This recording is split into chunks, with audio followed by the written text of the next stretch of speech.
listening to this Belly Up Sports Podcast Network product. Some said we go belly up, so we made it our name, and we're still here.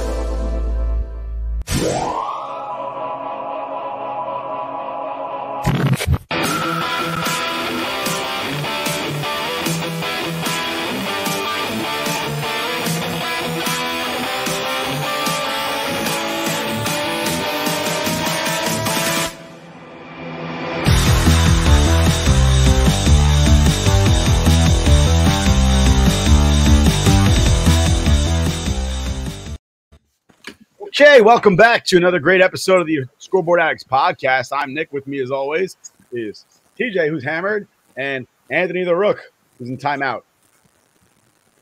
I am today. It's on the bottom. It happens. Things happen. Long week, fellas. I don't even have my whiskey with me either. At this point, I'm getting mad every time I see the intro because I'm wearing my awesome knit Rangers hat and it's gone. Why is it gone? Fell out of my car and somebody must have walked by and swiped it. Oh no, yeah, dude. It while I was taking stuff out of my truck, it must have fell out. And then I figured I'd find it right there next to it because who's going to swipe a friggin' hat that's on the ground? And apparently somebody really wanted that Ranger hat. Oh, sweet ass hat like that, I would. I'm heartbroken. I got to find a new one. I got to see that shit's like 10 years old. Speaking of sweet ass hats, I don't know if you guys have noticed, but I'm wearing the official Scoreboard Addicts podcast snapback. All right, in black, stitched on front, only found on Bonfire. Fancy. Nice. Get them all at last, which is once again, that's why I'm Wayne. All I need is the black shirt and some long hair, and I'm Wayne. You can never be Wayne. I got the hat already. I'm halfway there. Well, you're wrong. While we're talking about excellent. Speaking of things on the floor out on the car, I got to my office this morning. I couldn't find my office keys, so I was like, "Oh, I must have left them at home." So I got to the spare, opened up my office, and then when we were leaving for the day, my keys were just sitting on the floor, and like that holds the keys for like the entire office building, like the front door to get in, my office. I probably should be saying this out loud, but luckily I found it. It was just sitting there, chilling all day on the floor. Well, could have went into your computer system and put a whole bunch of guilty pleas in.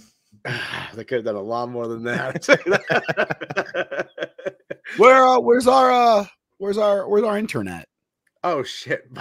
What are we paying? Wow. What's up, guys? Jesus. What's going on, Sal? What's up? What's going on, Hey, guys? Sal, How what's are you? going on, buddy? I didn't see you there. Yeah. And with us as always is our intern, that guy Sal. What's up, God. everybody? What is wrong? Somebody's a Well, you little know upset he what? took That guy another Sal, job and he got. I let him sitting there in the corner and sulk a little bit because it looks like the Nets are going to be down 2-0. So Yeah, they are. They're down. yeah, they're down 2-0. They're down, Right? I was promised no basketball. You were promised no basketball, but that was the only basketball you're going to get. Yeah, Listen, honestly, I don't want to talk about them. I was I'm disappointed. I was offered a bet for $100, and my buddy Billy said I think I saw that this. the Nets would get a championship before the Rangers, and I said I can't bet on my team. I can't jinx the team. I'm not going to be that guy. But I really want to take that bet. Not looking like that right now with the Nets going down 0-2. Dude, listen, the Nets are going to fall apart after this horrible season. I mean, who leaves, who stays? They're not going to get any better. And I think the Rangers with their young group only get better. So I don't know. But I can't do it. I can't bet on my team. Billy is a Devils fan. Nothing worse than somebody from New York that roots for New Jersey. Listen, he has a legitimate reason, been a Devils fan since he was a kid. I believe somebody in his family bought him a Devils jersey, turned him on to hockey, and I respect it. I really do. And you know what? I love having friends that are Devils fans. I really enjoy that rivalry. I really enjoy that back and forth because the Devils, listen, the Devils when we were younger have a lot. They have a lot of shit that they can talk. You know what I mean? 4 cups and a little bit of a dynasty run, and then all of a sudden the 2-line pass goes away and they shit the bed because the trap is gone, folks. Yeah. Hi, Billy. But I'm sure we have some sort of schedule to keep. Yeah, we have a schedule to keep, but I fucked that up. So for anyone in the audio, probably be like, "What's this guy talking about?" It's a podcast. At least he's owning it. At least he's owning We're it. doing it live. I own it though. I didn't mess up, but because we already have him here, we might as well just start it with the WWE Trivia. Let's just shake things up a little bit. So let's just do it. WWE Trivia, Wrestling Trivia, presented by Shocked Energy.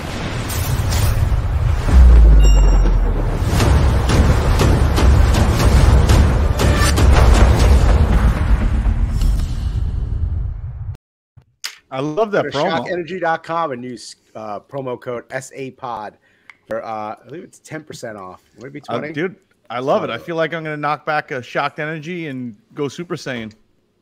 Yeah. Take one of those while I'm driving to work and run a couple people off the road. Fuck it.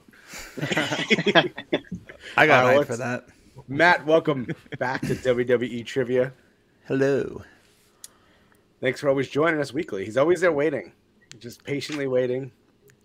Thanks for always having me. Yeah. We did have a guest, but unfortunately, I guess everything. He's okay. Yeah. Absolutely. But he apologizes. My brother-in-law, Gary, big WWE fan. Lifelong WWE fan. His son as well got him into it. I mean, he has a plethora of authentic belts that are just ridiculous. I saw that. Mad about that. Yeah, Matt might buy one.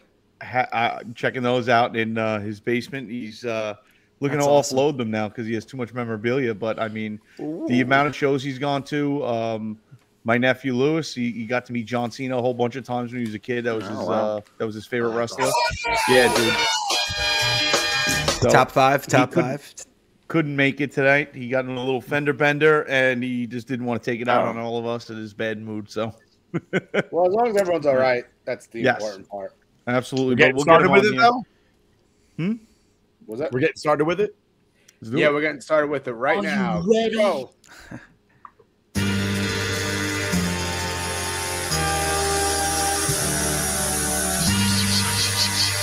And no free plugs. Yeah, no free plugs.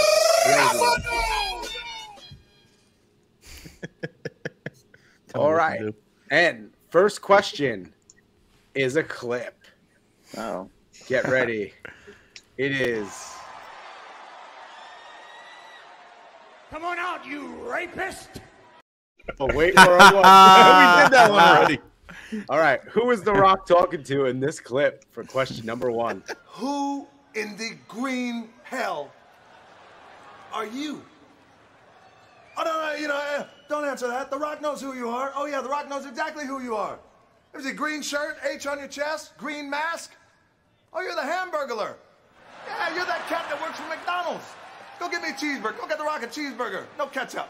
As a matter of fact, no, don't go nowhere.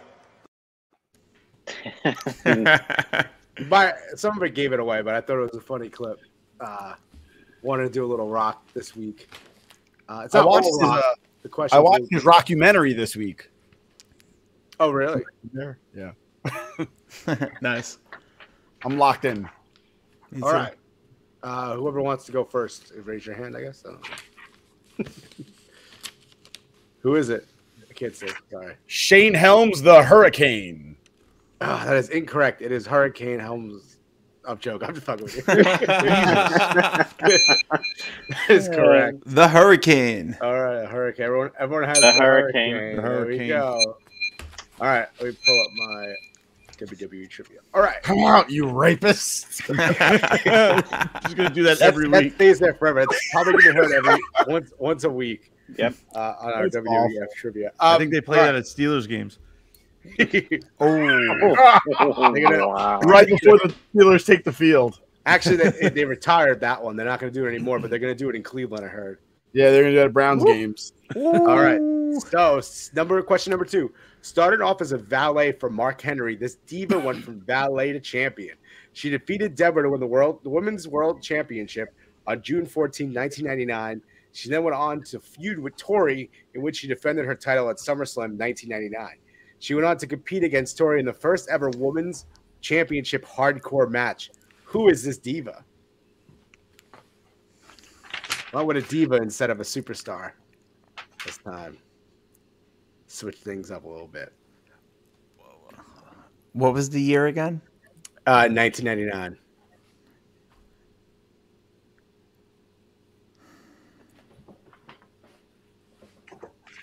Everyone's really quiet.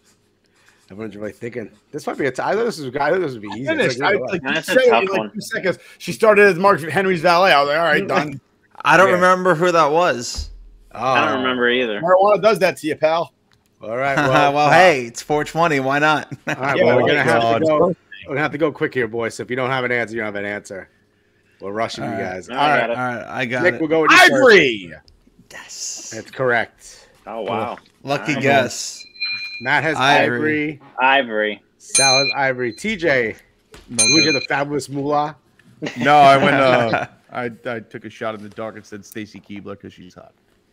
I agree with that too. I mean, she I'm gonna- definitely is hot. Because she is hot. Yeah. Give him partial credit. Give him Best legs in the business. Yeah, best legs in the business. All right. Who was the special outside enforcer for the main event at WrestleMania 14? This one was a fun one.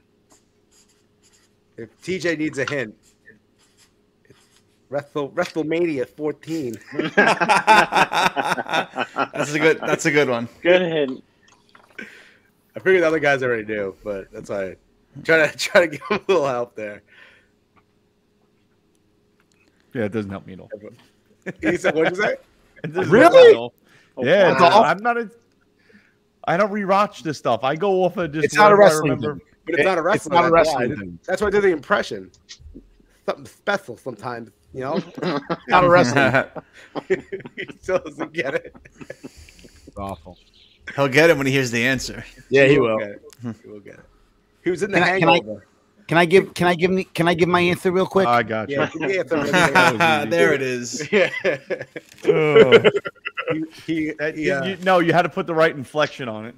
You gotta talk with a high pitched voice. I didn't put the high pitch one. I would like to give you my answer. My answer is Iron Mike Tyson, That is correct. Mike Tyson. former Mike heavyweight Tyson. champion of the world. Nick, Sal, Matt, all correct. TJ is now correct. Thank you. You're welcome. Just say, Yeah, try to I'll get fuck it. you till you love me, and then always Mike Tyson. One of the greatest lines ever. Shouted at reporters. Everybody got a plan until they get punched in the face. All right, question number 4.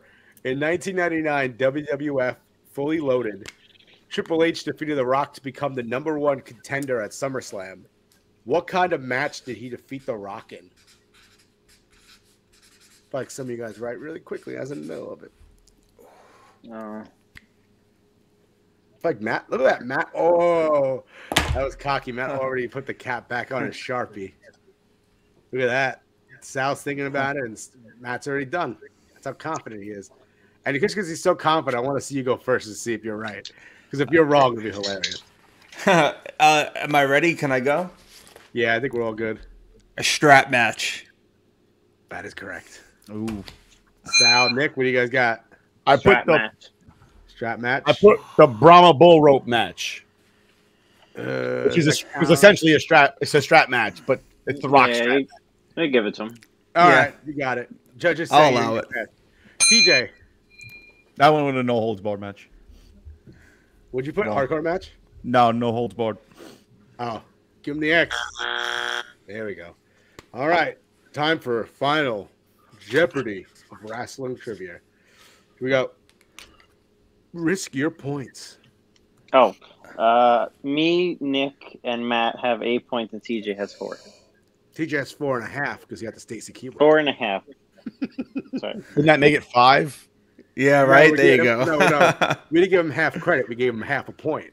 Oh, okay. I'm risking 4 points to win by a half, hopefully. Oh, I hope it'll be the best. Remember, last week we had co-champions for the first time ever. Now, first time a champion win by 0.5. Oh, I should have did a great intro of ladies and gentlemen, boys and girls, children of all ages. All right, I'm going all in. You guys are all in? Yeah. No, I'm only doing 5. Oh, yeah. Oh, you son of a bitch, because I did 6. Oh, Couldn't man. give me the half a point, you sons of All right. bitches. I hope you boys are ready. WrestleMania 18, there was an Intercontinental Championship match. Who won and who did they defeat? It's a two-parter. Two-parter, but yeah, I guess you'll have to get both parts right in order to get it. I'm scratching out my original answer. That's fine. That's fine. No one's trying to question your integrity there, Sal.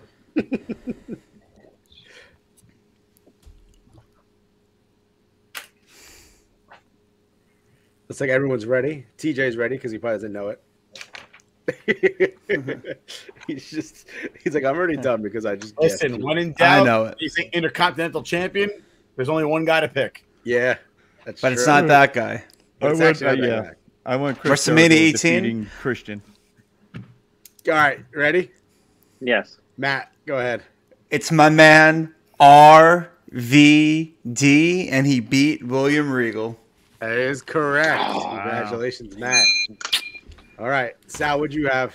I put Edge. He beat Booker T. No, that's wrong. Sal would not be repeat champion. Nick. I put Chris Jericho beat Eddie Guerrero because I had a lot of doubt. And I said to myself, Intercontinental Champion, Chris Jericho has the most championships of all time.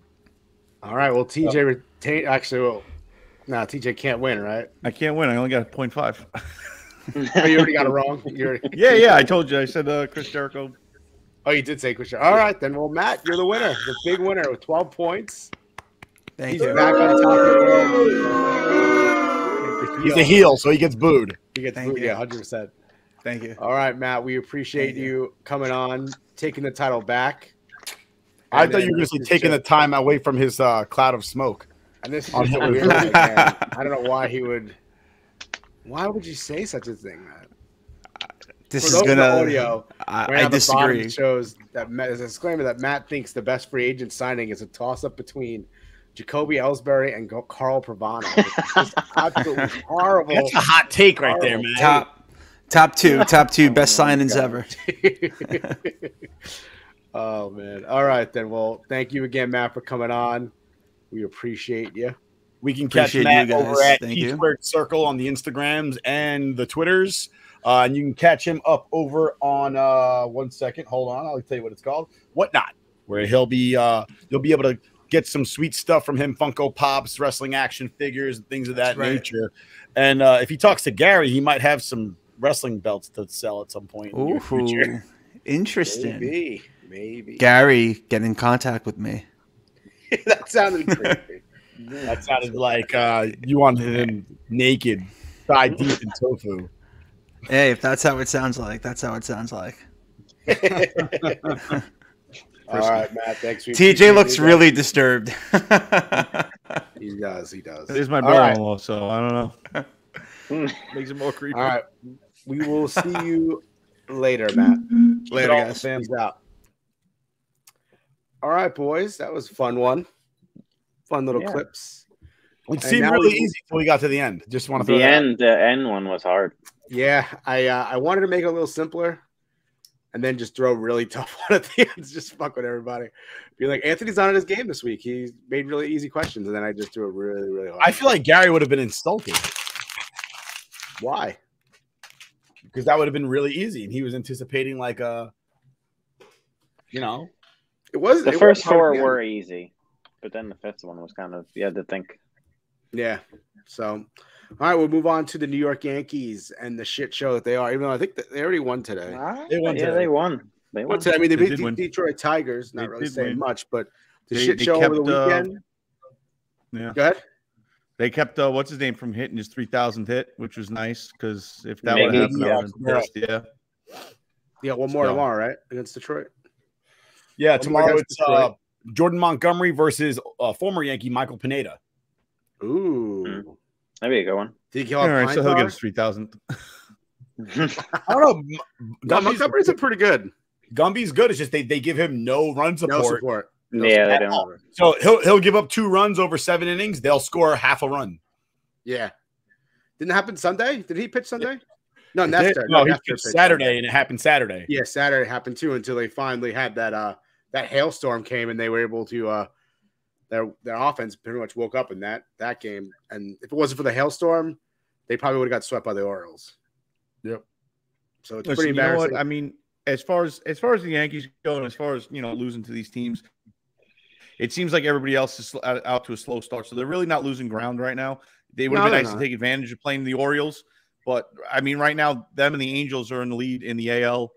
I think they're both 7-5 right now. Yeah, but everybody else is right there at either 6-5 or 6-6. So it's early in the season. It is what it is. But it's just the games that they lose, they just cannot get any. I mean, they're getting 4 hit, 5 hit.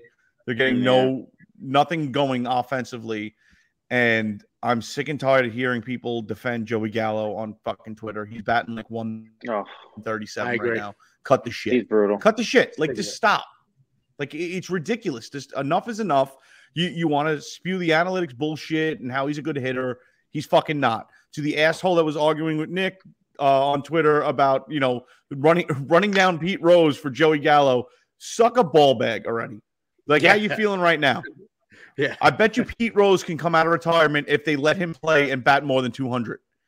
Okay? I can almost guarantee it because he'll make contact. I saw somebody running down Gary Sheffield Jr. for saying that analytics is BS. And then 80 other people, he was like, yo, I don't know why these people are on my jock. And like 80 other people were like, because you suck, blah, blah, blah. And I'm like, look at all, like, you just proved his point. Like, and they were all like, because you're not important, but he was important enough for 80 of you to reply. I'm like, and ultimately, Gary Sheffield Jr. is in agreement with us that analytics are bullshit because the Yankees won today. And how did they do it? By breaking analytics. What did they do? They stole bases and they bunted. Yeah. That's how they won today. And it's an ancient, I mean, listen, you call me old fashioned, you get these people that are the same age as us or like a year younger and they're like, oh, whatever, boomer. Listen, a fact of baseball. The first key to hitting is hit them where they ain't. Okay. The second key is good things happen when you put the ball in play. Yep. So striking out matters. All right. Exit velo doesn't fucking matter. You only talk about exit velo when the guy made an out.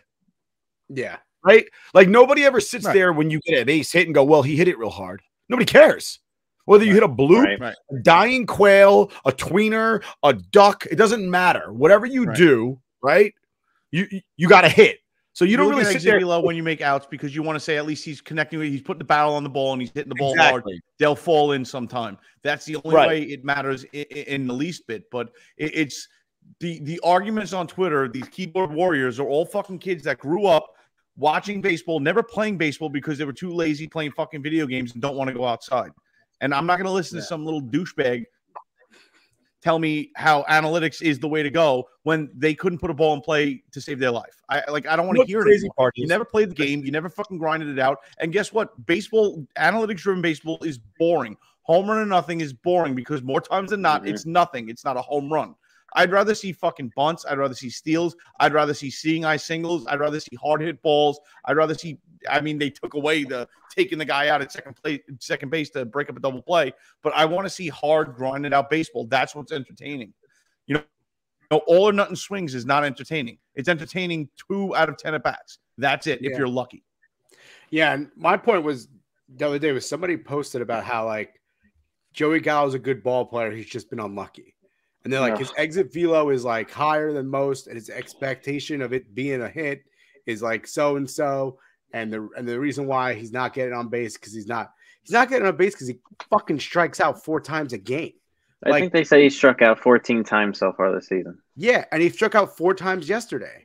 Like he got a golden sombrero yesterday, and we're gonna be like, oh well, you know what? If his exit velo was up, he'd probably get a base hit. He doesn't make contact. That stat is irrelevant to me if the guy doesn't even put the ball in play. He doesn't even have an extra base hit yet. He doesn't. I don't think he does. He went for one and got hosed at second base by about 30 feet and then stood up and was like, what the fuck? What the fuck would be you getting thrown out at second for trying to take 2 on a ball that bounced off the wall into the fielder's glove? He's the true 3 outcome. He either strikeouts, walks, or hits a home run. And I haven't seen him hit many home runs yet. So he's basically, to me, is a 2 outcome player right now. And most of it is pretty much strikeouts because he's not even getting on base right now. The concept of the ball exit velocity bullshit just drives me crazy. What was the exit velocity on the hit that Luis Gonzalez got to win the 2001 World Series? Who cares? Does anybody know? Yeah. When you get a hit, nobody gives a fuck about the ball exit ratio. Nobody cares. It doesn't matter. Get hits. Get hits. Good things happen when you put the ball in play. Gleyber Torres laid down a bunt today. It was an awful bunt straight back to the pitcher. But because Tim LeCastro is fast and he hustled to second base, the pitcher threw the ball away into center field. LeCastro got up and kept going to third, and he scored eventually. Okay? When the ball's – if he strikes out, none of that happens. If he strikes out right there, if Torres strikes out, none of that happens, okay? Good things happen when you put the ball in play. And somebody like Esteban Florial right now would be great for this Yankee team because he is fast, because he does hustle down the first base line, because he isn't looking for a walk or a home run. He's not lighting it up in AAA right now. I think he's batting like 250, but he's got more home runs than Joey Gallo does right now. Yeah. And he's damn sure faster than Joey Gallo is. What about Marwyn Gonzalez? He's on the bench. Put him in left. Yeah. He had some pop in spring training. Dude, Absolutely. I'd take 100 players like fucking Ichiro. Dude, I'll take 100 players like Ichiro just who, for a career, just put the ball in play. Made a career out of putting the ball in play.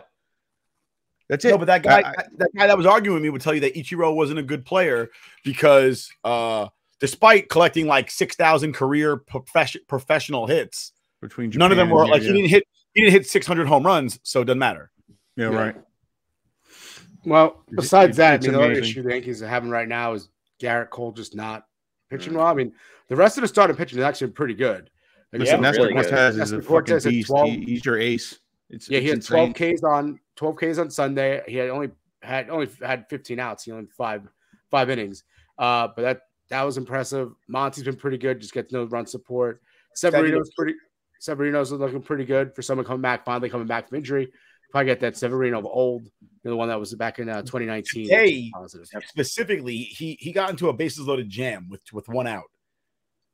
He induced a line drive, like a liner to shortstop that caused an out, and then struck out the following batter to get out of the inning without giving up any runs, and then came out for another inning thereafter. He had a good outing today where he faced some adversity. It was cold today, not as cold as it was yesterday, but it was cold today.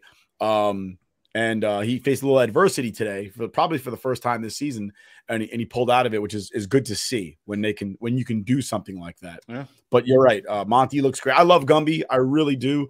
Gumby kind of reminds me of Pettit a little bit, just that he's a lefty, he's big.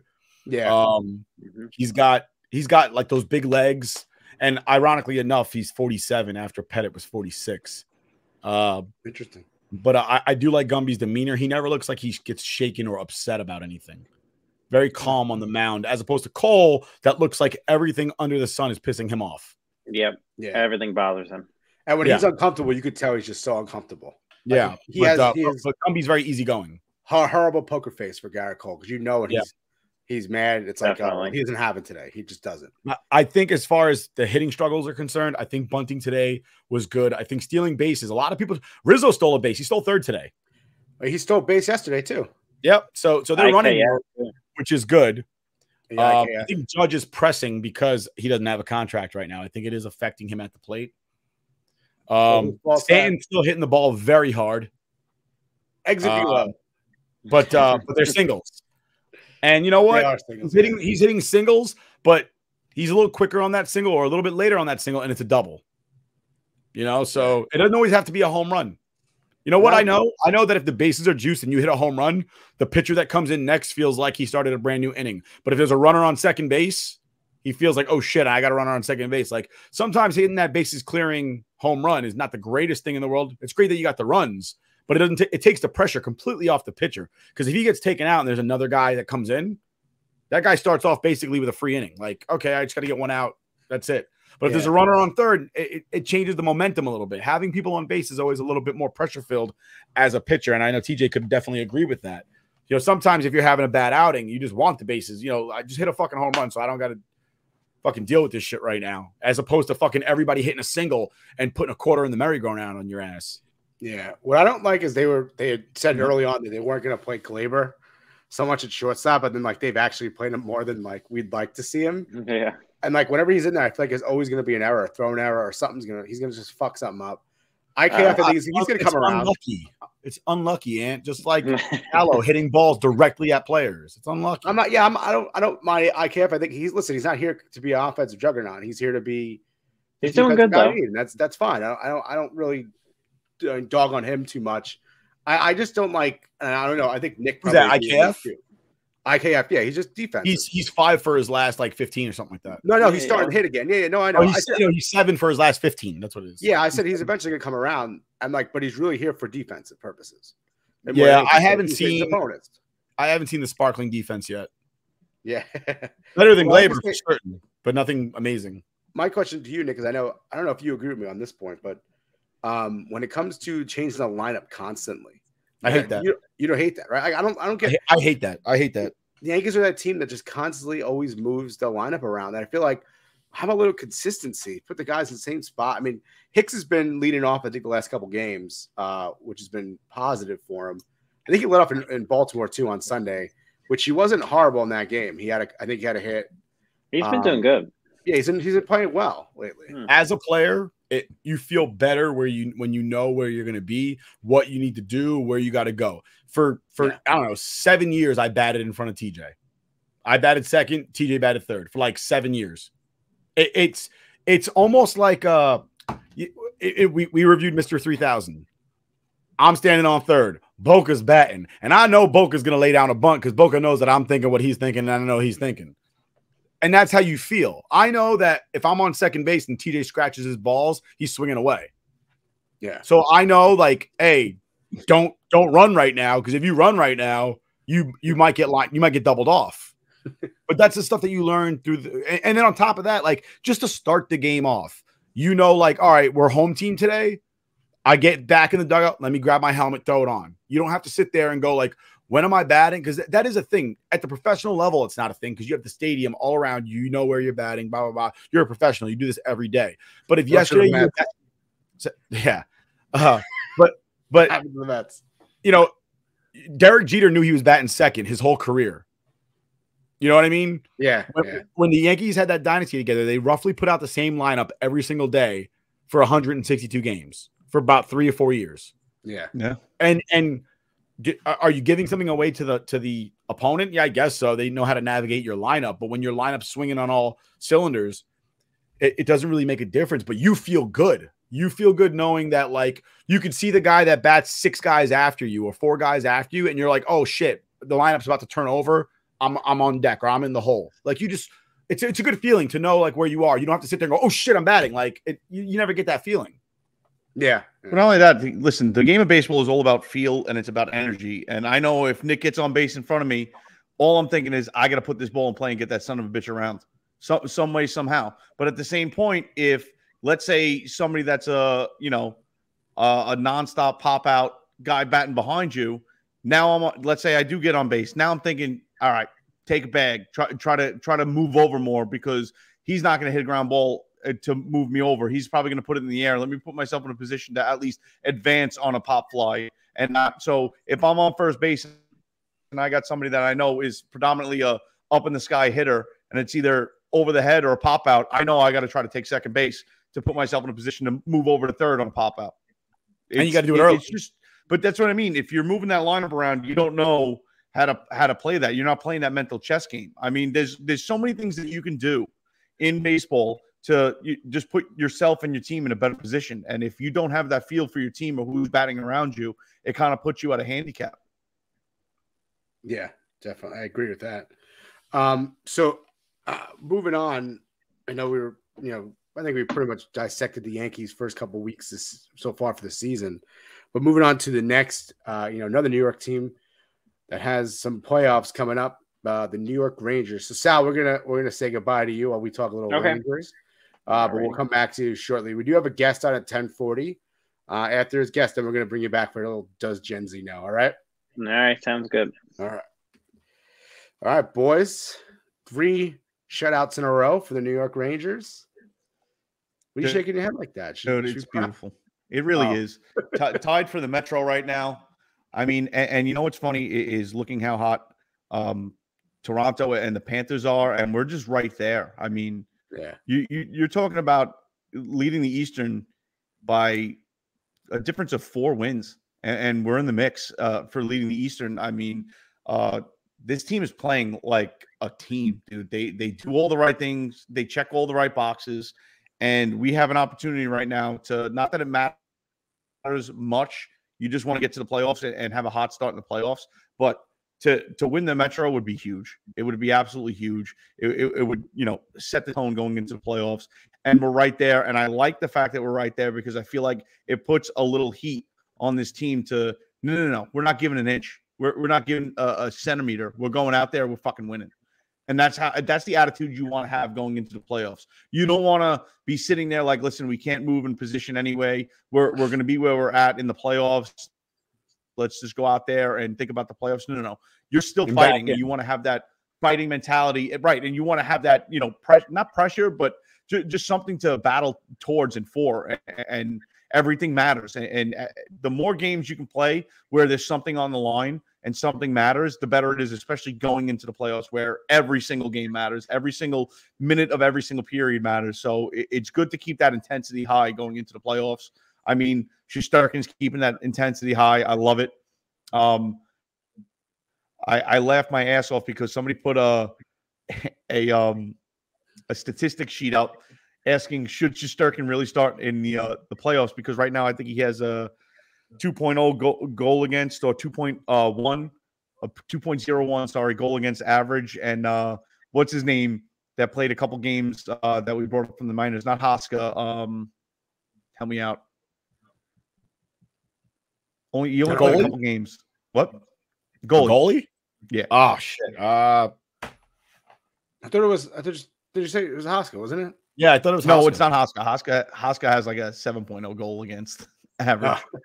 But whoever, I can't think of his name right now. He only played a couple games. He did well, but he's like a 2.00. So he's 0.01 underneath Shesterkin, and this guy wants to throw out there. I'm hoping he did it satirically.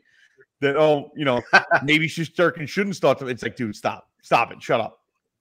Don't put that fucking negative juju out there. Don't, even if you're joking around, just keep that shit at home. Laugh about it to yourself. Cut the shit. Yeah, I mean, he's one of the hottest goalies right now. I mean, he's obviously I think he's goalie in the league for Vezina. He's the best goalie in the league, hands down. He's the best goalie. I saw something today that said he could give up 14 goals out of the next 15 tries and still lead the NHL in save percentage. There you go. On fire. And it just goes to show you the type of year this team is having, the standout players, with Kreider and Shesterkin. But the group itself, I mean, Panarin, Zibanejad, everybody's doing what they're supposed to do. Trouba's having a hell of a year. Fox is having an amazing year. I think he has 69 points right now. That's one thing I feel like over the years is the Rangers lacked was the absolutely. How many points does Fox have? 69. Excellent. I mean, so wait, hold on, real quick before you keep going. Yeah, I heard you say Trouba.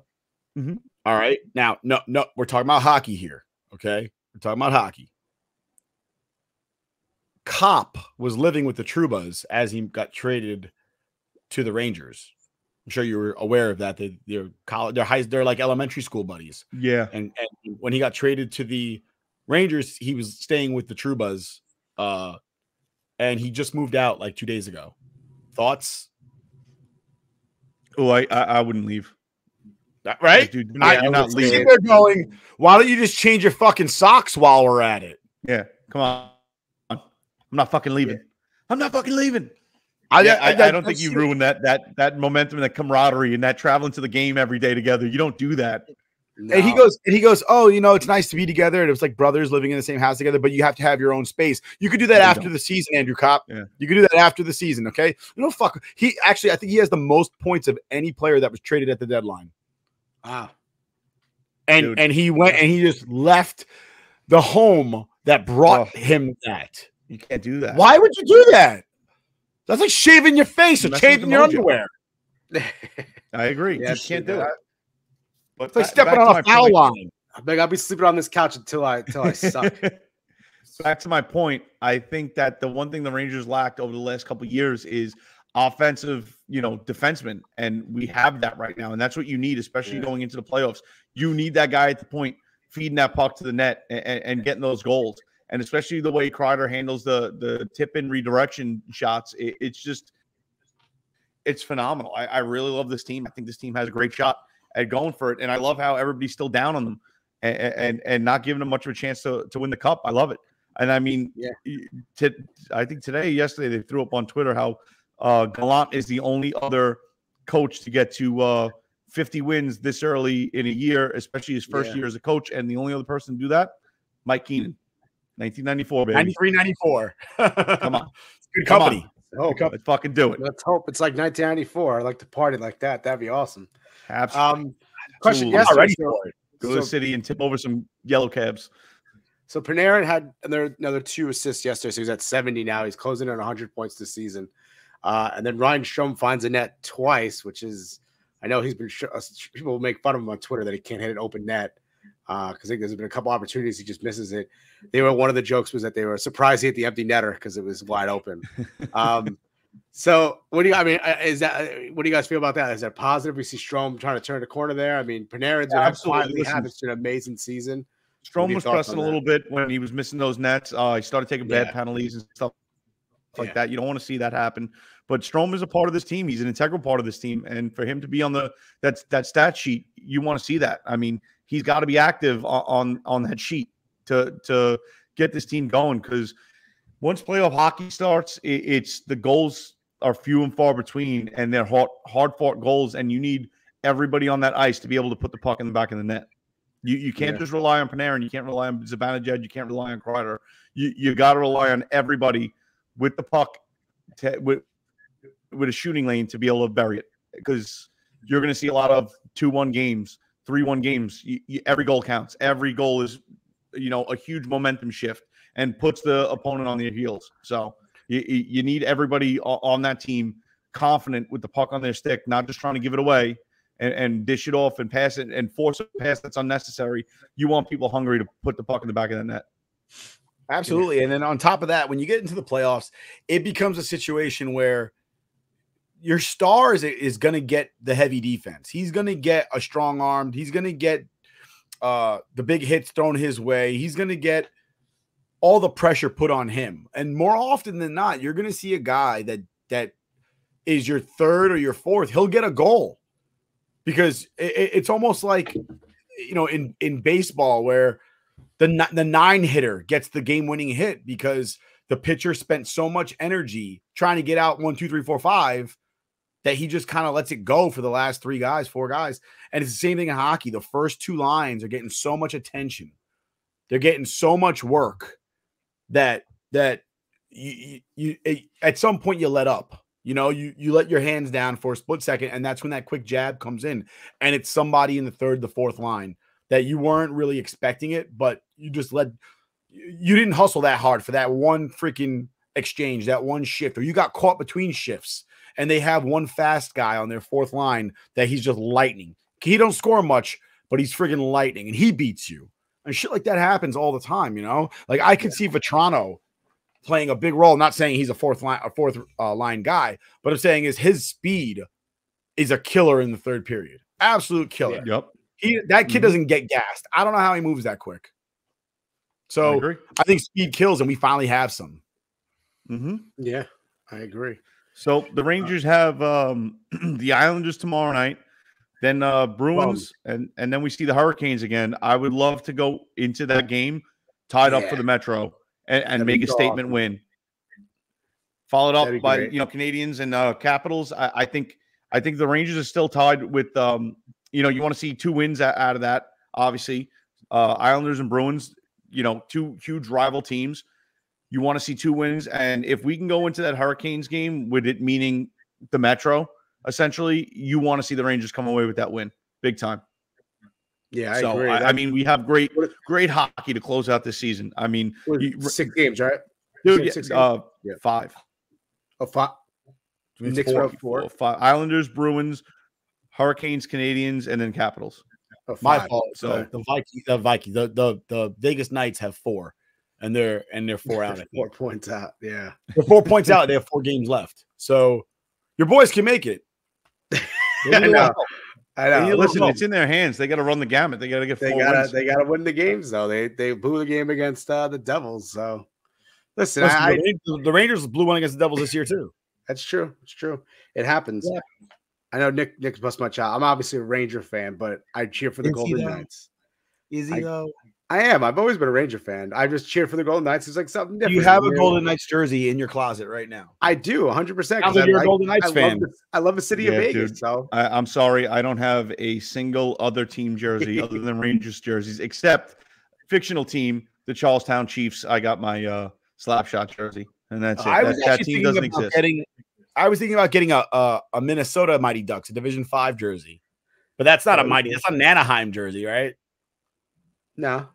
No, it's a Division 5, right? Because people won't make the distinction.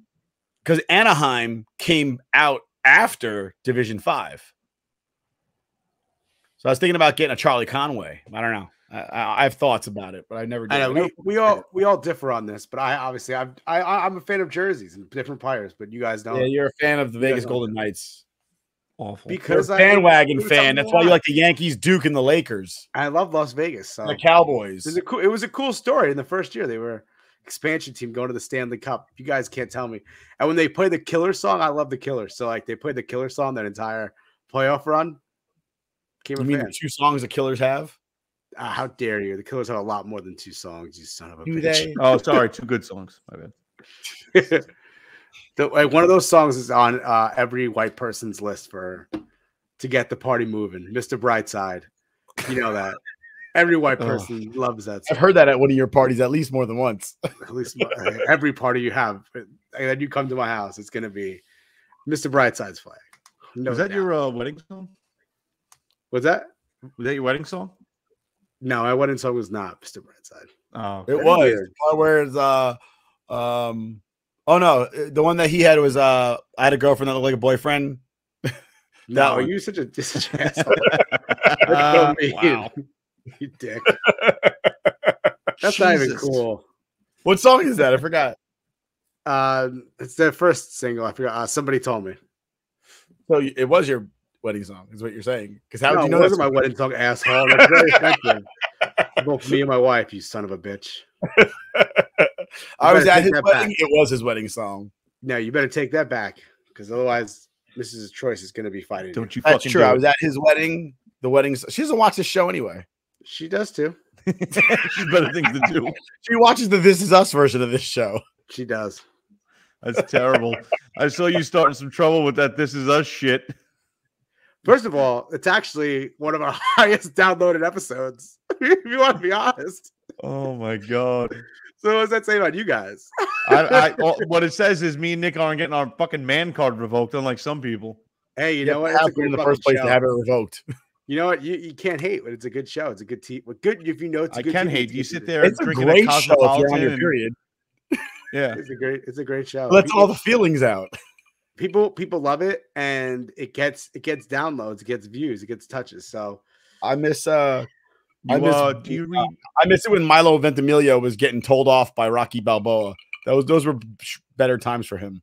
Listen, do you you read 50 Shades in between on commercial breaks? No, I've actually never read 50 Shades. You sure? The fact that you have to clarify that's a problem. All right. Vegas Golden Knights fan, right? Killers fan, enjoys chick shows. Questionable. Well, I guess you'll be joining us soon. But when you and Matt do the show, do you have a good cry afterwards? I haven't cried during. Oh God. Don't actually have a cry during. That's it bullshit. I guarantee you sit there sobbing. I imagine the both of them are sitting there like the birdcage. Both of them are Nathan Lane. I have the Will Smith face where he's like crying, red eyes. I imagine it's like when Nathan Lane's telling off Robin Williams about how he thinks he's cheating on him. I feel like that's the conversations that they have. Listen, he says something about because you're a man and I'm a woman. You're not a woman. Oh, you bastard! Yeah. First of all, that's an incredible movie. That movie's hilarious. I love that movie. That movie's great. Can't hate on that movie. I'm not going to hate on you for crying, okay? But there's certain times that a man can cry. All right, like like Tiger Woods hugging his father after his first Masters win, and then his last Masters win hugging his son. I mean, you can cry. That's totally acceptable. The end of Saving Private Ryan, where he's pretty much thanking Tom Hanks over his grave, like you can cry over that. That's like some hold on. Get some emotion out. For love of the game, when he throws the perfect game and he goes to his hotel room and he starts crying. Can you cry? Can you relate to that? The last time you threw a ball that mattered? Yeah, of course. That hurt. I think about that and I identify so much with that scene where he just realizes, like, I will never throw a baseball again where it matters. And it was my whole life. It was everything. I mean, for him more so than obviously for somebody like us that plays for fun. He played it as a career his whole life, like life-changing shit. And I identify with that scene so much, where he's just sitting there on the bed by himself, like. He basically gave away any like type of like family and love that he could have had to play a game. And now the game's over and he ain't got shit. Dude, listen, I mean, my last game in high school. Last game in high school, dude. Fucking I cried like a baby because I knew that's the last time I'm gonna play hockey, that it's actually gonna matter and people are gonna show up and give a fuck, and so something competitive, you know. Field of Dreams when he has to catch with his top at the end. Yeah. Oh yeah. Sorry, you got cut off. That's why I started talking over you. Your transmission is not too great today. Yeah, it's going in and out. It is what it is. It's probably the delayed start. Easy there, Garrett. I'm just saying. Throughout that list of moments that it's completely okay to cry, This Is Us is not part of that. You've never seen an episode of This Is Us. That's why. I will never see an episode of This Is Us because I have fucking standards and morals, and I hold myself to a higher class of respect for myself. Listen, I would watch This Is Us. There are very emotional parts between like father and son. Listen, and like son and mother. So I would watch This Is Us, but I got these things that get in the way. They're called testicles. Yeah, like people that go out of their way to watch that shit. Like just go up and down Twitter and just read everybody's posts. It's like, hey, looking for prayers, guy, and read their backstory and cry yourself out. At least that's real. I mean, come on, you're searching for a reason to fucking get all emotional and cry. I'm not searching for it. It's a good show. This is like the Dane Cook skit where he's like, when you look in the mirror and you cry and you go, it's not your fault. It's not your fault. And you start crying more. Like literally the essence of that show is to be an emotional fucking train wreck. That's like what that show is meant for, is just to make you sad and emotional and like, hey, how can we do this? Oh, let's introduce this character and then fucking kill him in a fire. That should get it going. But not in an entertaining way, in a sad way. Like, no, you know, not right. It's so true you said that, because I was just talking to my wife about this. We were just watching the episode, and she's like they had the guy's backstory was that like his wife died. Like they just introduced him, and his backstory was that he lost his wife in a car, like a tragic car accident. It's a chick thing. My wife, she was like, my wife absolutely loves Nicholas Sparks books, and every year a new book comes out, and I buy it for her for Christmas, and she enjoys herself, and it keeps her entertained when we go on vacation. And she's sitting either on the beach or on the deck of the cruise ship reading it, and I'm usually throwing my son fucking 15 feet in the air while everybody else is horrified in the pool that's only like 3 feet deep. It's like, I'll catch him. It's cool. Hold on, let me put my beer down for this one. But when Nicholas Sparks movies come out, literally within 5 minutes of the movie starting, and I never read the book, and my wife has read all the books that the movies are based on, I'll be like, yep, they're killing that dude off, aren't they? And she's like, how do you know? I said, because they got to make it emotional. They got to fucking kill somebody off to make some kind of substance in the story. And I'm right every fucking time. It's just like obvious, and let's pull at the heartstrings. It's pathetic. I like to watch movies. One more time, a man could cry is during The Sixth Man when Marlon Wayans finds out his brother died. That was gut-wrenching. That fucking sucks, we have a guest. I don't want to keep talking about how one man could cry. Uriel is here. We're going to speak to him. Uriel, how you doing? How are you doing, guys? Right? What's going on? What? Yeah. Perfect. Thank you for joining us. For those who don't know, it's very early where Uriel is. So we appreciate you joining us very early in the morning. Right now, it's late night for us, but we appreciate you helping us out. You want to go with Uriel or Uke? Because I know you got Uke NFL on. Yeah. Everyone just calls me Uke. It's all good. All right, That's an easy way. Uke. We had his name's right there. That's his Twitter as well. So follow him on Twitter. Underscore NFL for the audio for the podcast part. But so he is Belly Up's draft expert. This guy wrote, I want to say 150. Was that the number? You're a ton. Yeah, about 100. About 100. Yeah. 100. Okay, I exaggerated it. He wrote over 100 articles, basically outlining each draft prospect. Top 100 draft prospects. Something like that. Yeah. Yeah, and it was impressive. I was following, I kept retweeting it and liking it and sharing it so everyone could get all the information they can for you. It's very impressive. So we do appreciate you joining us. And the reason why we have you here is obviously we're a week away from the NFL draft, which is next Thursday. We're Giants, Jets fans. We also, just me. I follow the Jacksonville Jaguars. So we kind of wanted to pick your brain about the top, maybe like the top 10, and then also where our teams probably would be looking at. So I guess starting with number 1, the Jacksonville Jaguars. Obviously, Brooke, hold on. Before we get into this, I gotta ask. I gotta know. Are you a Mel Kiper guy, or is he totally irrelevant in your mind? Look, he has too many bad takes. I just kind of like take what he says with a grain of salt at this point. It's just the guys I like.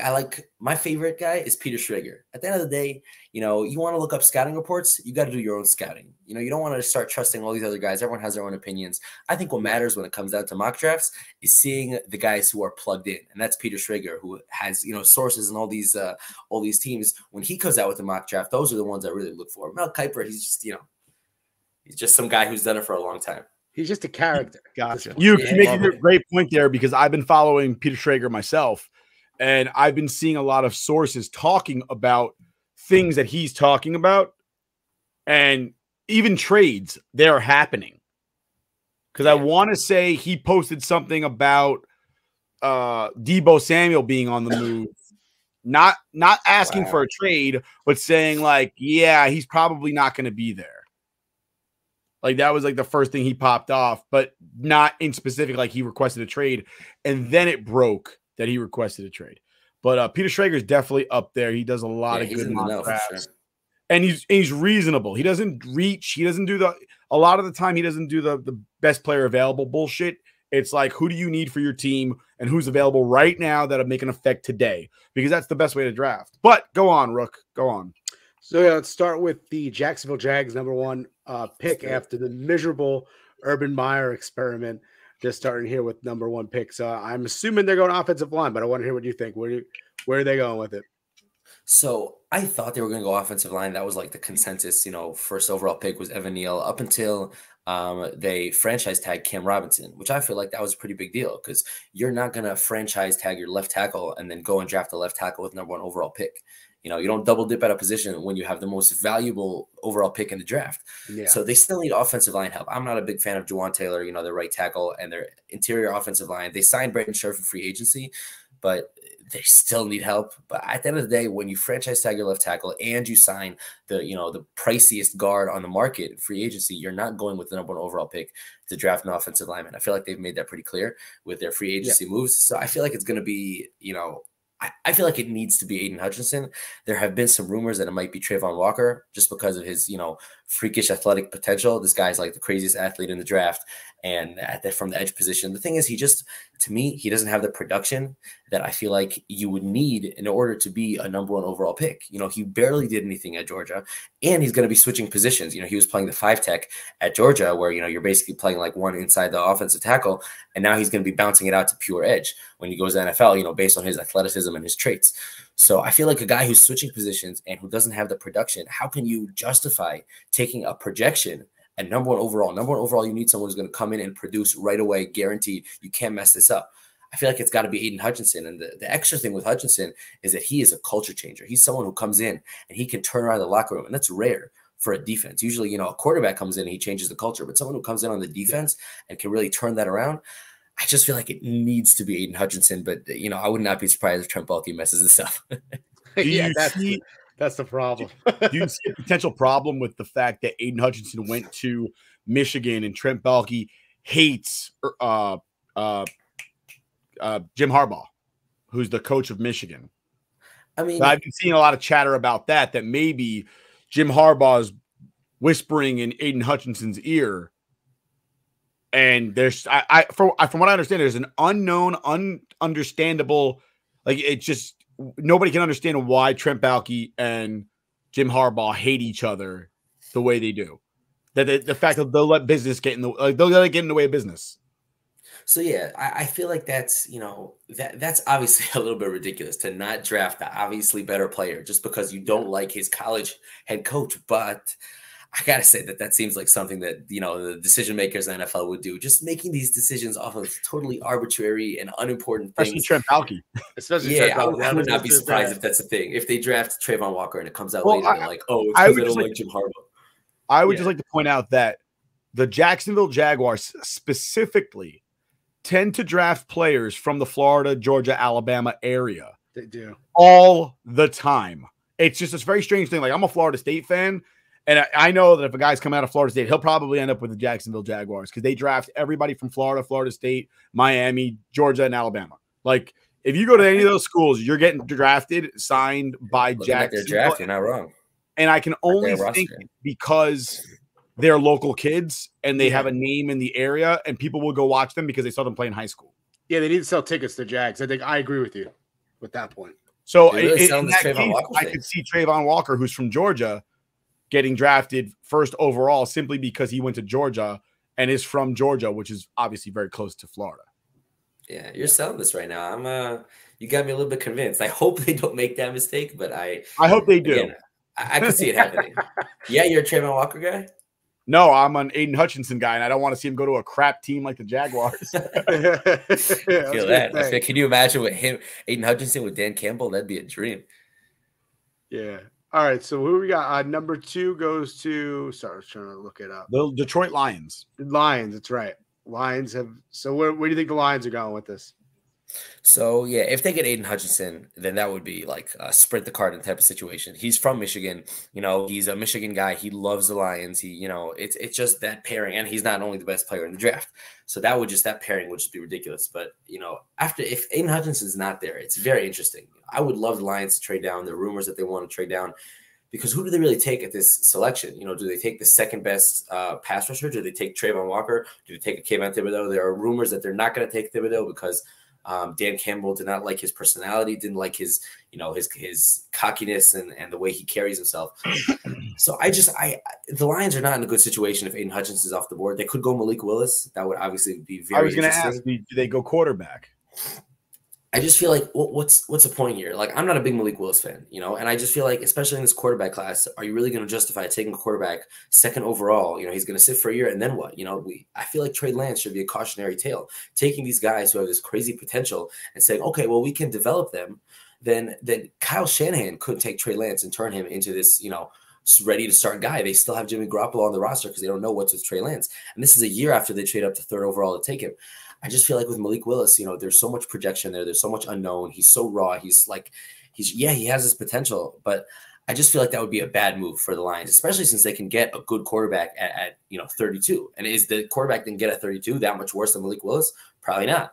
So who do they take it to? They could trade back and still probably get Malik Willis. I mean, depending on where they trade back, but I don't think Malik Willis is going that high, so they probably don't need to draft him at number 2. I honestly think he'll go top 10 just because there are no other quarterbacks worth talking about besides Malik Willis and Kenny Pickett. Honestly, the only thing that has me somewhat, I'd be really low on Malik Willis because I'm a Power 5 guy. So like, you go to some bumfuck school and play nobody, I'm like sitting there going, I never even heard of your college. Like, if you were any good, you would have went to a better school. Daniel Jones, perfect example. All right. He went to a Power 5 school and he still sucked because he went to a school that you play basketball at, not football. So Malik Willis went to Alabama, if I remember right. He went to Alabama and then transferred to Liberty. Auburn, excuse me. Yeah, same state. Yeah. I went to Auburn and transferred to Liberty. And that's the only reason I'm quasi okay with him because I don't know why he left Auburn, but it's not because he doesn't have talent. It's probably because of some other reason. Availability, ability to start, ability to play. It might be academic. I don't know. I don't know why he left Auburn. I don't know why anybody would leave Auburn to go play at Liberty, but it probably wasn't a football related reason. So it could have been he just wanted to be closer to home. I don't know. But he didn't play he didn't play anybody worth talking about, writing home about in college. And I haven't heard anything about him until about 3 months ago. Yeah, it always happens. Yeah, he's one of the biggest risers for sure. Yeah, so I think you're right. I think Detroit goes edge, or do you think they go offensive line, perhaps? So yeah, here's the thing. It's not a great situation because, like I said, do they go with the second edge rusher off the board? They're probably not going to go KT. And do they go with Trayvon Walker? Again, he's a projection. Are you going to take a projection with the second overall pick? Offensive line, they already drafted Penei Sewell last year. They have who they have as their left tackle? They have Taylor Decker, who's a great left tackle. They have Frank Ragnow on the center. They have a very good offensive line. It's just there isn't really a need, something that they need to do here. And you would think that they would trade down, but in this draft, who's going to trade up to number 2? Like, why would anyone, invest extra resources to go up to 2? There's no one who's close enough who can't get their guy a couple picks later. So I feel like Detroit's kind of stuck in their position. I feel like they're going to end up going edge rusher, but if they don't get Aiden Hutchinson, it's not the best situation for them. They could come out with someone great, but it's, there's no perfect fit here. Well, that's the draft, right? You could come out with somebody great at every position. Yeah, no one thought Micah Parsons was a good pick for the Cowboys, but look at that. Tom Brady was taken to the 6th round? Yeah, exactly. Yeah. You never know when you're going to find that guy that fits your system.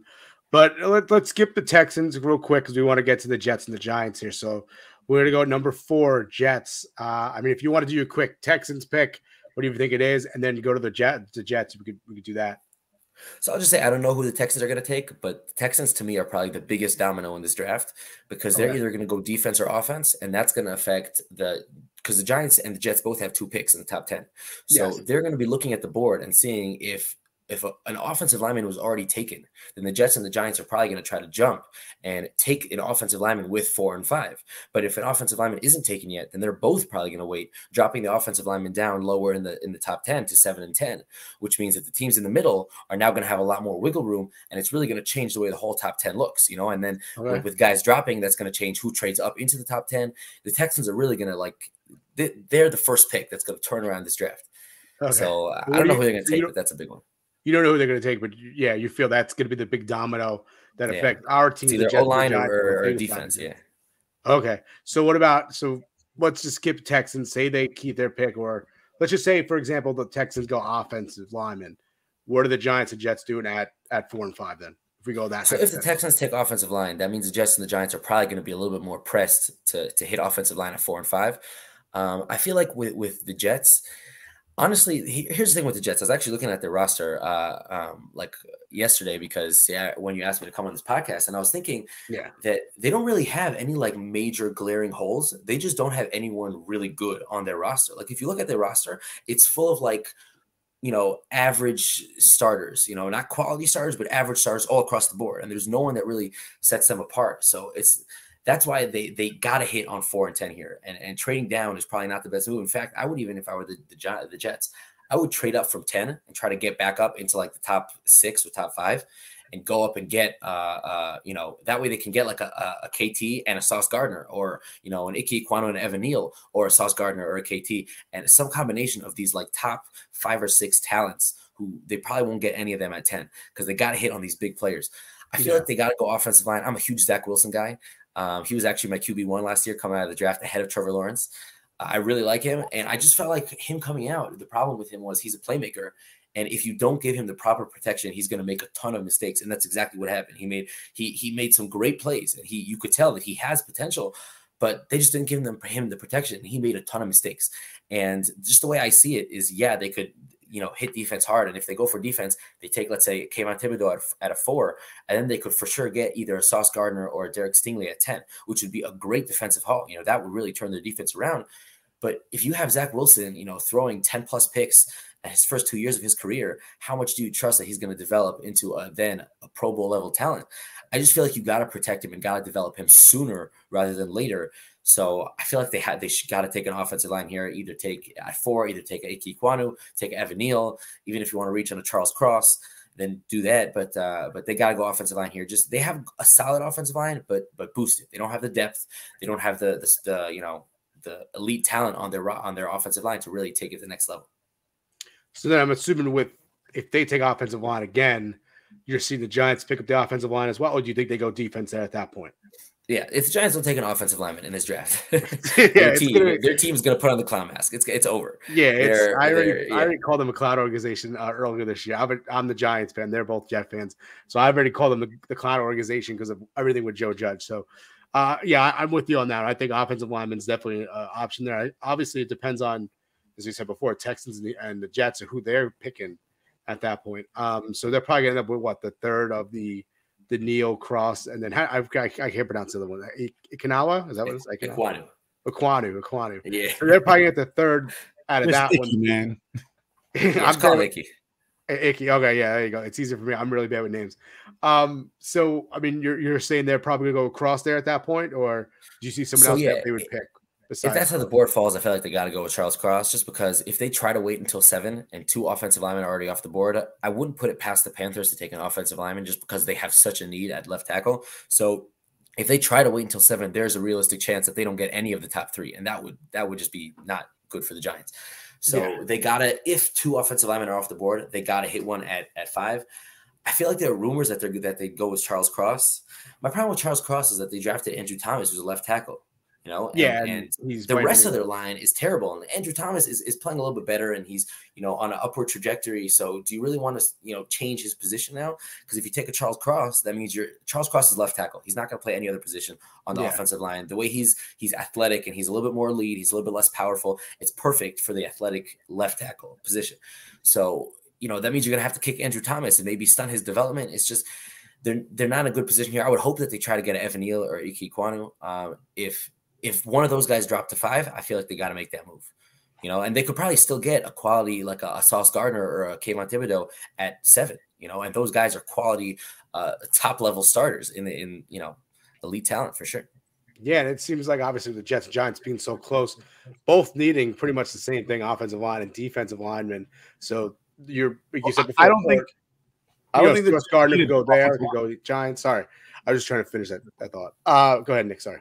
I don't think the Jets need offensive line. They have Mekhi Becton. You just drafted him with your first round pick, 2 years ago? He had a bad year last year, obviously, because he was injured.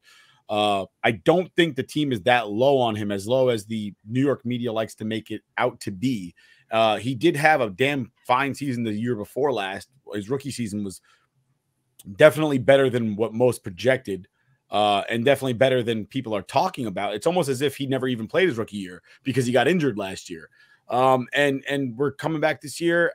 You're right. We don't have depth, but I don't think you don't look for depth in the first round. The first round is not built for depth. Now, what we are missing is we're missing an edge rusher. We haven't had a pass rusher since John Abraham. And that was, I don't know, T, help me out. When was the last time John Abraham played for the Jets? 17 years ago, something like that? Late 90s, early 2000s? Yeah. Yeah.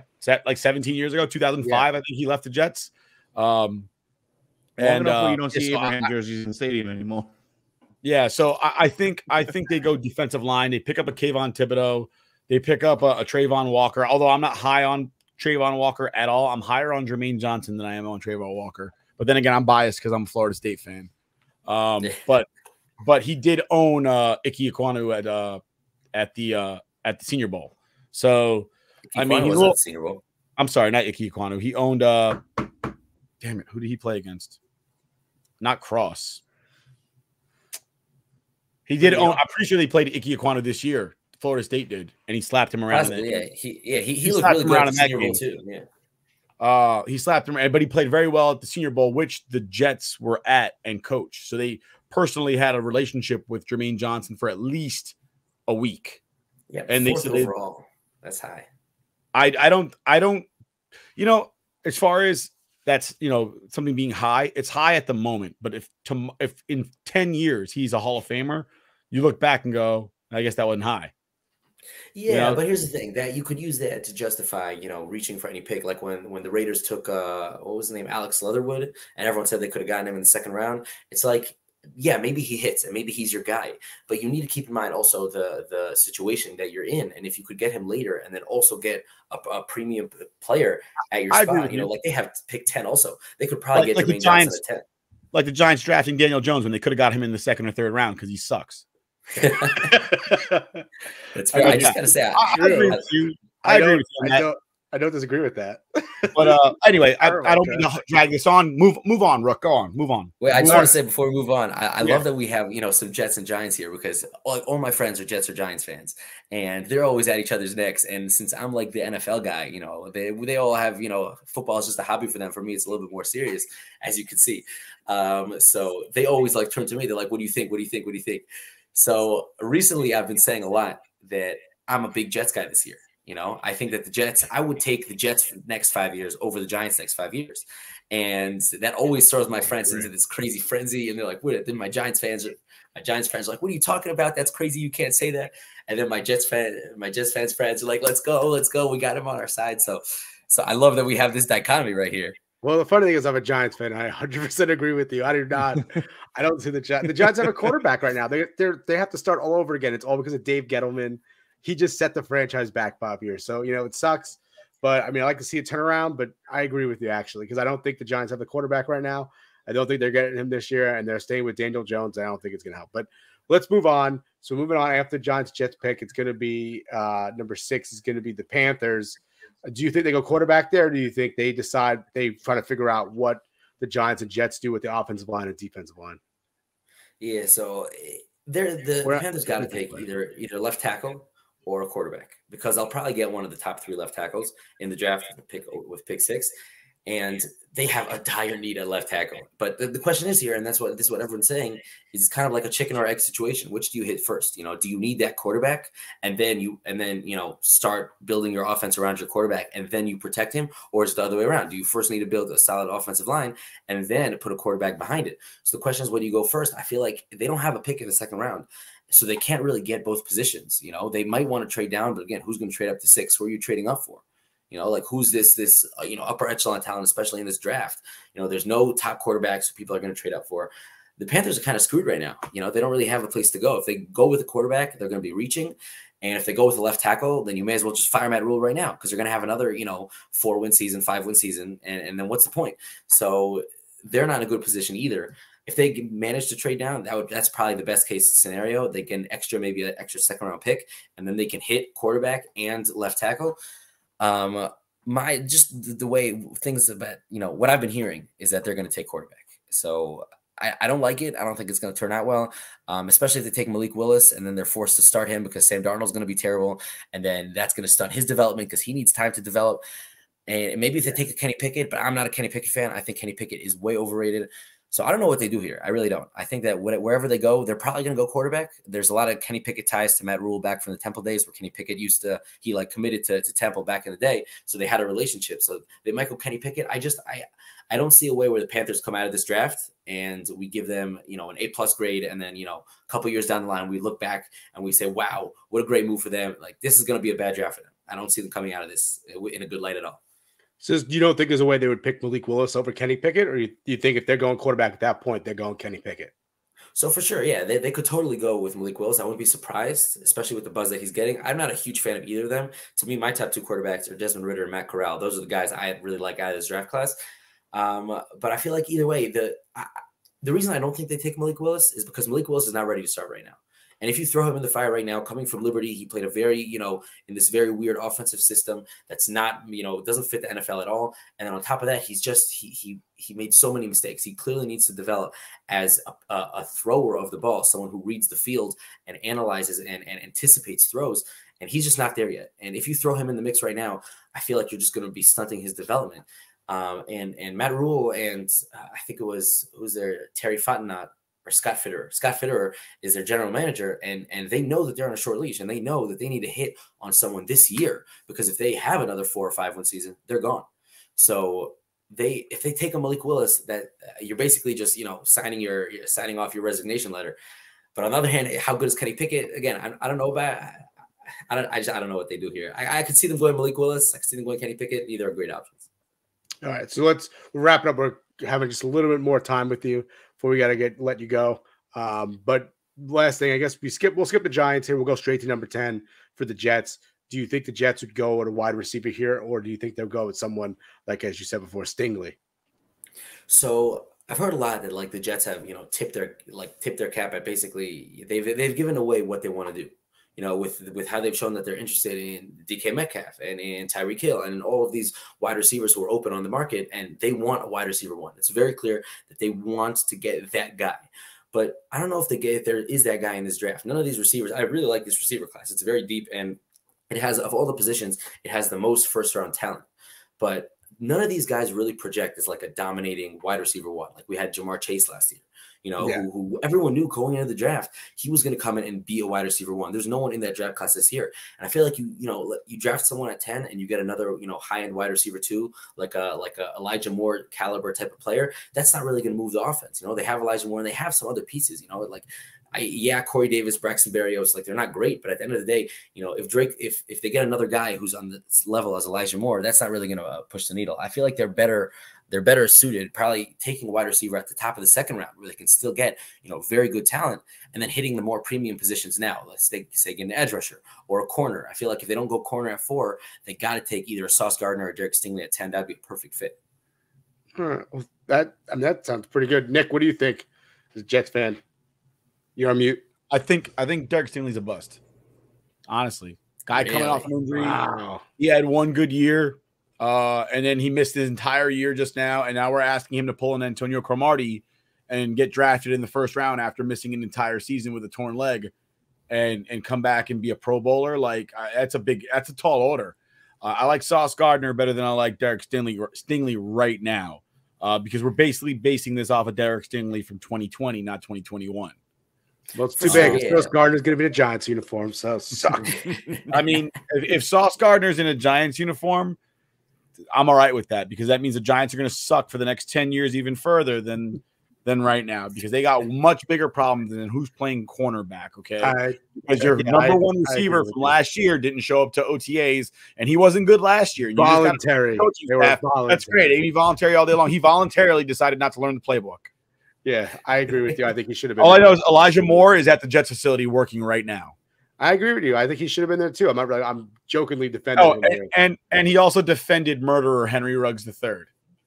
We know. We had a long conversation about that before. Who did that? Wait. Kadarius Toney. For real? Wow. Yeah. You guys tweeted about it. It was bad. We'll talk offline about it later. Yeah, we'll talk about it later. Thank you for joining us today. I appreciate you getting up early to go through this. Pleasure, that was very in-depth analysis. You have one of those like typical draft guy voices too. Like it's awesome because they always got to be fast. There's only have like a little bit of time, and you nailed it, man. That was a great draft analysis. Thank you, man. I gotta tell you, there's nothing I love hearing more than coming onto a podcast and you guys calling me Belly Up's senior draft analyst or draft expert, whatever, man. That really. Well, I didn't say that many words. I'd wake up at any time of the night for that. Better that way. All right, well, thank you. I'll say it right now. Belly Up senior draft analyst, Uke. Let's go. There we go. There we go. Uke, well, hopefully we'll have you on again maybe after the draft. I know you said you're expecting, so I don't want to bother you too much, but. Nah, I'm actually where we my wife gave birth already, so we're all good. Oh, congratulations. Yeah, like a week and a half ago. So thank you. Awesome. Nice. Yeah. Mazel tov. You had a girl? Thank you. Yeah, hashtag girl dad. Oh, me too. Nice. I have a second girl on the way too. So. Oh my God, and your girl's Jewish too. It's true. Yeah, I am. My wife's Jewish too. All right, we'll talk to you soon. All right. All right. Thank you guys. Appreciate it. Yeah, thanks for having me. Thank you, Varner. All right, that was great. Uke was a good guy. That was, dude. Honestly, he kind of convinced me about the O line. Not for nothing. I mean, you could attribute a lot of, especially early in the season, Zach Wilson's rushing the ball, late throws and throws behind the wide receivers. I mean, do I think one O lineman is going to make the difference between giving him the extra, second or two? Probably not. But I like that analysis because it definitely makes sense and hits home for, I think, trying to build up our young quarterback. My only problem with that is that if we draft O-line again, we're basically admitting that the 2020 draft was a complete waste of everybody's time and energy because nobody in that draft hit. I agree, and I got to say that if Thibodeau's still there when the Jets are up, how do you not take him? Yeah. But all right, here it's coming. Woo. See how I do this week. Hey, you did good last week. You got the Baywatch. That's right. I did do good last week. And I posted on TikTok. People were commenting. So there we go. Now we are cooking here, cooking with oil. We're doing pretty good on TikTok, huh? Yeah, we're doing pretty good on TikTok. I like it. The TikTok, we got a bunch of followers. But let's get to this. We're gonna have to go through this quick because we only have 5.5 minutes up. 5.5 minutes up. So all right. Guess this theme song, Sal. You don't have much time to think about it. So go. Surf dudes with attitudes, kind of groovy, laid back moves, sky above, sand below, good vibrations, feeling mellow. Oh, my fault. Dude, I don't know this. That's classic. That's great. Do you want to even take a guess? Don't give it up. Give me some hints. Don't wanna stop. It takes place in the West Coast. It stars. Okay. It follows a band that plays music. It's basically Saved by the Bell with a band. With a band. And I'll give you a hint. Kelly Packard was in the show. Oh, Kelly Packard was on the show. She was in the show. You got me stumped on this one. Jesus. TJ doesn't know either. TJ doesn't know it either. But this one is California Dreams. Teen NBC. Every Saturday after Saved by the Bell and before Hang Time came California Dreams wedged in the middle with Sly Winkle. Remember Sly Winkle? What a Sly Sly Winkle. guy. Still have Sleazy no guy. friggin' clue what this show is. Yeah, I don't have any Really? idea. Watch. You might remember There's the- an episode of Jimmy Fallon where they do a reunion, and it's awesome. Yeah. Let's go to the And one of the guys looks like Nothing Jerry. Jimmy Fallon does is awesome. So Yeah. Let's go to the Hold on. surf dudes with attitude, kind of groovy, laid back moves, sky above, sand below, good vibration, feeling mellow. oh my best god! part In one friggin' theme song, that's everything wrong with the '90s. In like one keeping. There was dose of nothing wrong with the douchiness. 90s. First of all, this show is Oh. amazing because the entire premise of it from season 1 to season 3 changed completely. It was supposed to be about a family, the Garrisons, their son and daughter in the band, and it's supposed to be like their family is supposed to be mainly about their family. By season 2, they wrote half of the family off the TV show. The whole family was off. No, season 3, they get rid of the son and the father. The So father I and like son it. survived season 2. I like the fact. Oh, the daughter goes to Rome too. Yeah, she goes to Rome to sing. She's gone too. I just like the fact that one of the actors looks like Jerry, our friend Jerry. Is that who's that? Is that Jake Summers now? Yeah, that's Jake Summers now. Oh Is wow, that the he looks dude so from different. Stained? And what's really crazy is if you ever look at a picture of Jerry when he was younger, he looks like that. I shit you not. Call Jerry up and ask him for a picture. Or go on his Facebook, look for a we'll picture back. when he was like younger in the 90s. And it's funny. Kelly Packard, wasn't she also on Baywatch too? Eventually, He was on Baywatch. that, Yes, she that was was. the connection I made this week. I made it. That was the Baywatch Yeah. star. All right, we have one more question. Nick, does Gen Z know? All right. What Who- who dance? All right, so it's a two-parter, okay? What is Okay. this dance called and who invented it? And I'll Okay. even give you some music to give you a hint. Wait, I have the clip of the. Oh, you do? Okay, go ahead. But when I see you hanging about with anyone, That's a Carlton. Okay, that's the Yeah, name of the one dance. part Who right. invented it? Who invented it? Was it Tom Jones? Do you want one more guess? We'll give you one more guess. We have a little bit of time. Is it somebody I would know? You might. Yeah, probably. Yeah. Yeah, she's in the 90s. We gave it away. It's a she. It's not a 90s? he. It's a she. I mean, 90s into 2000s, yeah. Yeah. Actually, I just saw her in the movie the other day. Wasn't she in that movie the other day? Yeah. I'm going to go 5, 4. Janet Jackson? No. No.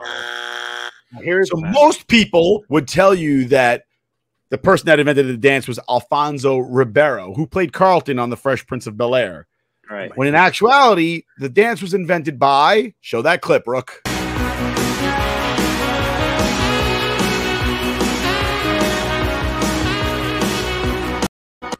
Those Courtney of you Cox. for the podcast, we just so the audio part of the podcast, we just showed a clip of Courtney Cox dancing in the dark on stage. Never done it.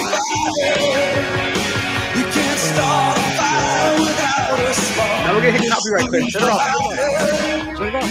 Dude, So you hit us with I would have never It's- gotten listen, that. it's hard to find. It's hard to find, but did you ever see one of the episodes of Saturday Night Live when it was still funny? Courtney Cox hosted, and Adam Sandler came out with a big fake nose like Bruce Springsteen and starts doing it like really douchebaggy.